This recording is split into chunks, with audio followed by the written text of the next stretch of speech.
So this is interesting because I didn't realize it was a thing. Duke is playing LSU, and by the way, LSU has looked very, very good this season so far. My laser for Wiley is just a joy to watch, but Flau'jae Johnson had been there before, and the Tigers are down a little bit to Duke early in the game. You can see that the score here. ESPN a little surprised, 14-1.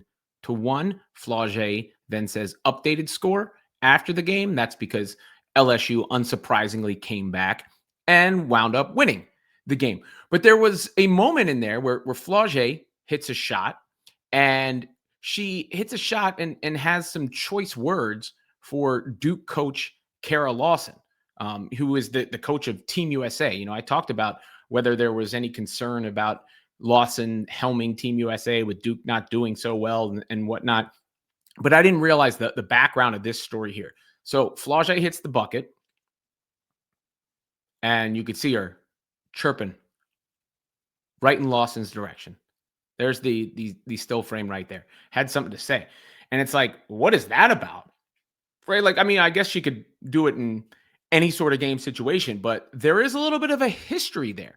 And I didn't know. And Kim Mulkey talked about it after the game. And Kim Mulkey has her players' backs. And you could argue that, Flau'jae didn't need to do that or whatever. I mean, that's part of competitive basketball and whatnot. I don't have any problem with it. But I did not know that there was, a bit of a story behind it. And here's what Kim Mulkey said after the game. I was happy for Flau'jae. Was happy.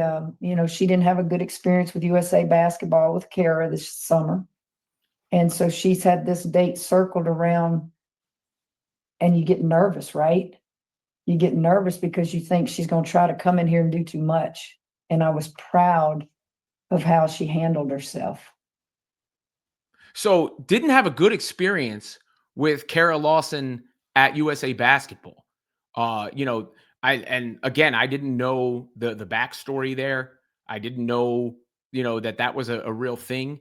I don't think too many of us paid all that much attention to what was going on and the context there for Kim Mulkey to air that out and for Flau'jae to say what she did there in the middle of the game. It shows you obviously there was something to that, right? And here was some more of what Mulkey had to say. Let me say this. I recruited Kara Lawson back in my Louisiana Tech days.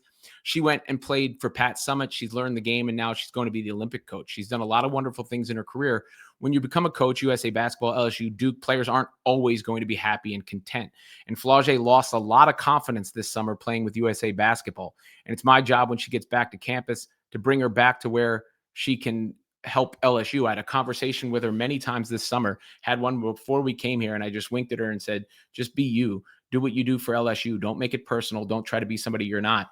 Just you, and that purple uniform with those 3 letters speaks volumes. Now, I'm not saying Kara Lawson did anything wrong. There's a lot of good players in the mix at Team USA, and not everybody's going to get along with their head coach. But it's certainly intriguing that it would go that awry, where Flau'jae felt the need to make an example out of the Duke coach and put this out there publicly. Now you can feel however you want to feel about it, but it's something I'm putting in my back pocket to revisit later. Obviously we got USA basketball camp coming up, and I'm sure a lot of people are going to have glowing things to say about Kara Lawson, and she's going to have a tremendous roster and all that. So I don't think, like I said before, there's really any cause for concern. But I would say that this is cause for curiosity.